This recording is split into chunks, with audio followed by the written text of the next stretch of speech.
Hello everyone, my name is Linda Samarah. I'm a communications manager at Access, which is the largest Arab American community nonprofit in the country. We do everything from social services to youth and education, workforce development, arts and culture, and most importantly, at least for this video, community health and research. I am joined by two lovely professionals who will introduce themselves. Hi, my name is Cristal Churchill. I'm a certified nurse midwife with Henry Ford Health System, who has a office within Access where we see women for reproductive care. My name is Layla Elabed, and I am the Sexual Assault Prevention Program Coordinator, also at Access. So let's just jump into it. My first question is, what are some things that students pursuing medicine should know about the Arab American community?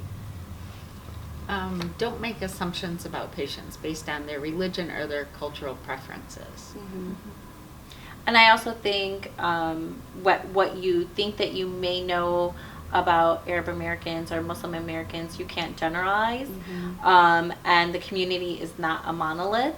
Mm-hmm. So you're going to have patients identifying from different beliefs, different backgrounds, and they may be, patients that you've seen from that same ethnic background or same religion, but there's many identities. Mm-hmm. Would you say that language barriers is something that comes up often in the field or with your work? Definitely. I mean, many times the patient may need an interpreter. They may want to use a family member. You may want to use an outside person. It's best to ask the patient what they would like and ask them when they're not in front of their family members, but also realize that they may not be comfortable discussing everything with all three of those types. Mm-hmm. They might want to just, use one person for one thing and someone else for something else. Mm-hmm. Yeah.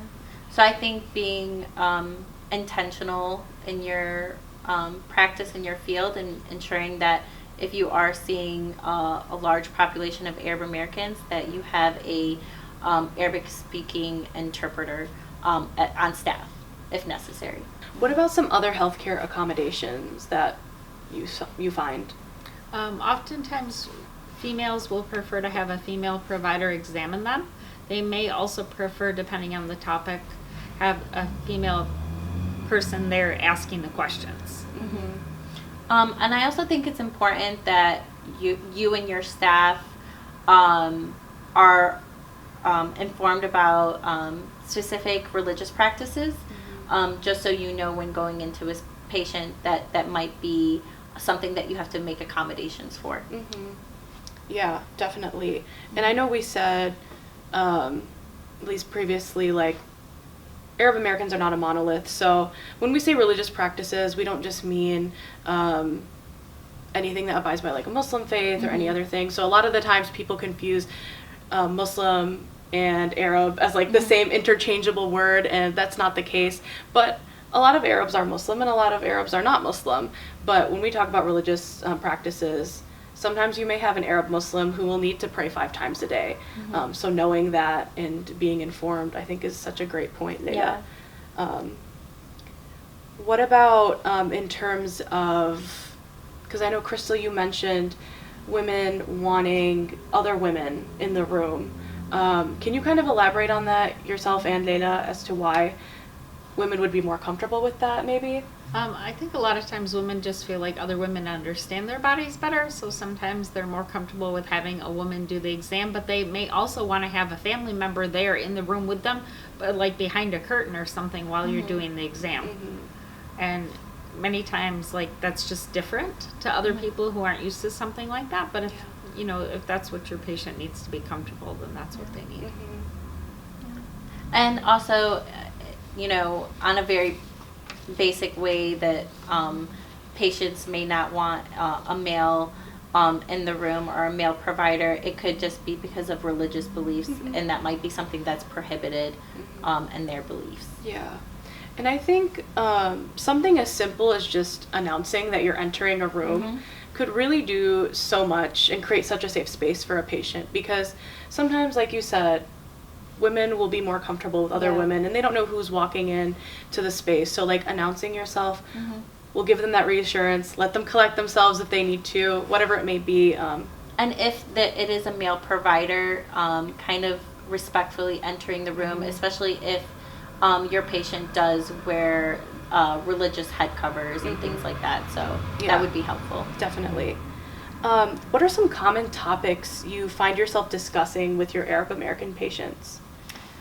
I think there are several misconceptions and taboo topics that are considered taboo not only for the Arab American community and the Muslim American community, but for many communities.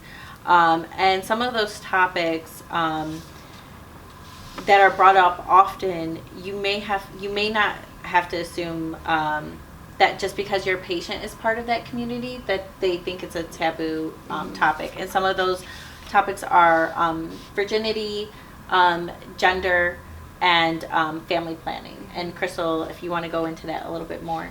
Yeah, with virginity, there's sometimes patients don't understand what virginity is, meaning the true definition of it, so you may have to take time to explain that to them, or as well as things that don't cause someone not to become a virgin outside of not having sex.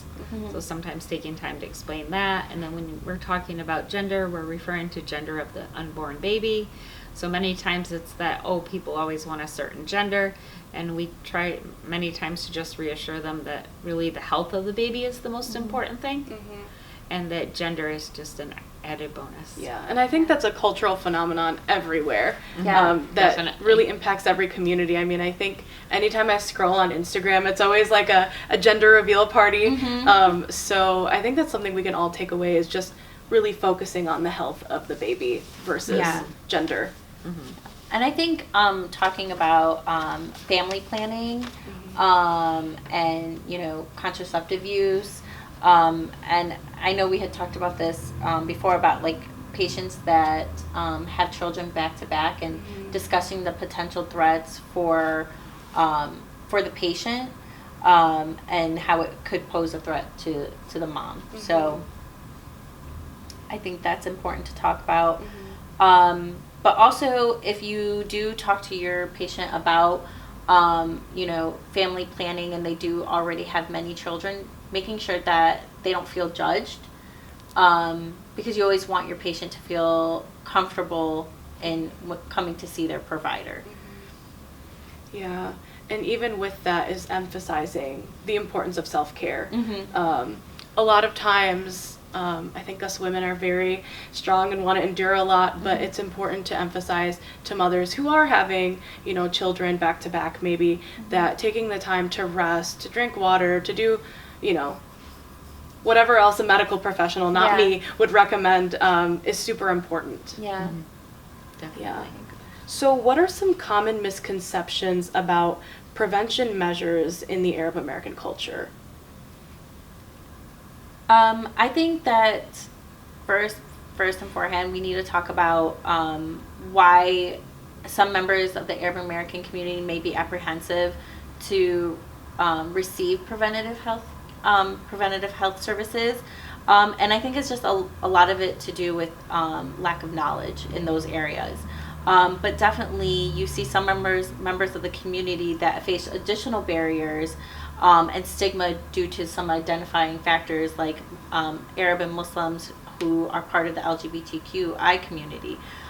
This may be difficult for some of them to feel comfortable enough to see a provider, especially if it's a provider within their own community.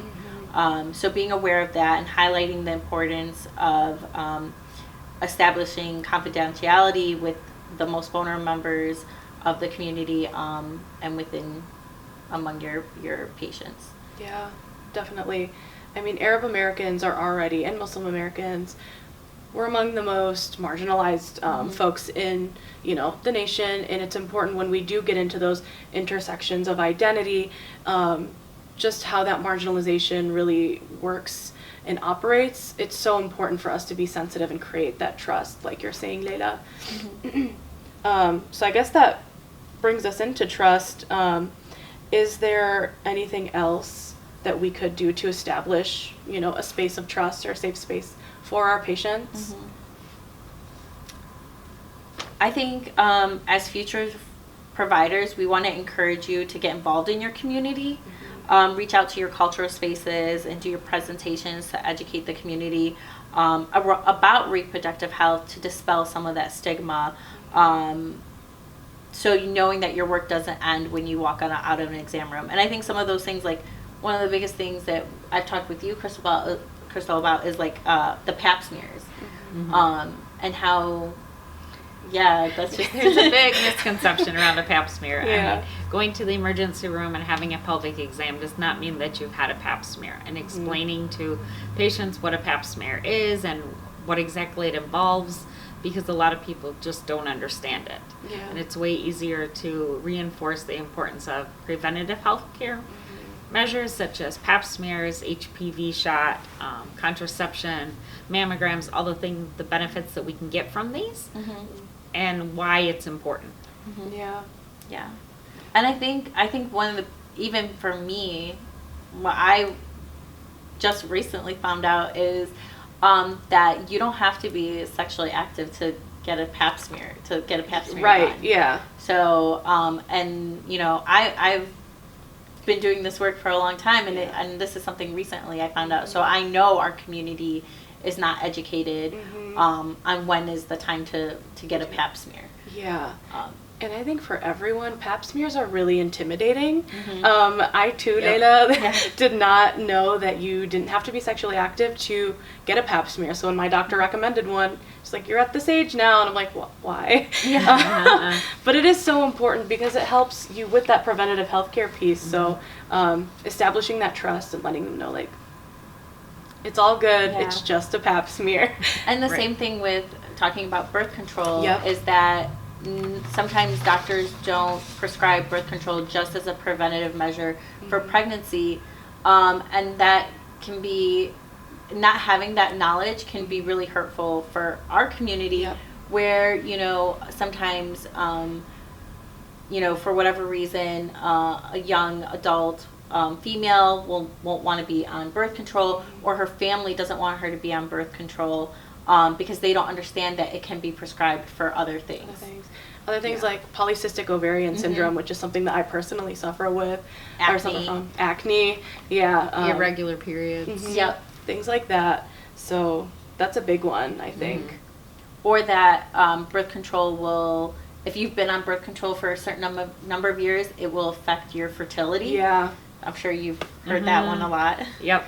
And there are some benefits to certain kinds of birth controls too. So, I mean, it's important to talk with a provider about your individual situation and why or why not they may need a certain kind over another kind, and what benefits they can get from those. What about things like HPV shots or STI testing in general? HPV shot, there's a lot of controversy about it, but there's really good evidence to support it, and it's really something that you want to get into your children before they get to that sexually active age. But if they are at that sexually active age, to make sure that they are getting all the doses of the HPV vaccine. Yeah. And for boys and girls, both genders. And that's the same thing with the STD, STI testing, is like both men and women should be getting tested. And that you don't need to get an STD test even like only because you're sexually active. If you're doing, you know, if you're involved in other aspects of an intimate relationship, that getting STD testing is important. Super important. If there was one piece of advice, one big takeaway from all of this that you would want these students to know, what would that piece be? Take the time to sit down and listen. Listen to what they have to say. Listen to what they're telling you. Yeah. I think that's important, that don't come into to see a patient just to kind of mark off what you need to mark off on your clipboard, but really connect with these patients, especially, you know, if you're working with the Arab American, Muslim American population. You know, they're very vulnerable, and it's important that you take that time out. And I also think the biggest takeaway is you can't assume at a patient coming in at any age that she understands her body and that she has received all those preventative care services that we talked about. Is an example. The biggest example I think is like the Pap smears. Yeah. Mm-hmm. Yeah. It's the biggest thing, I think, is leaving those assumptions at the door. Layla, you said it earlier. Yeah. Arab Americans are not a monolith, so making sure that anything you think you know about our community is not true, so that you walk in and you don't have these assumptions. And learning about the community, getting involved with your community. I think you also mentioned that, Layla. Just learn about the people that you take care of, and that will mean the world, really. Awesome. Thank you. Well, thank you all. If you want to learn more about the work that we do or the work that these two ladies do, please visit our website at www.accesscommunity.org. We're also going to flash their contact information at the end of this video. So yeah, thank you. Thank you. Thank you.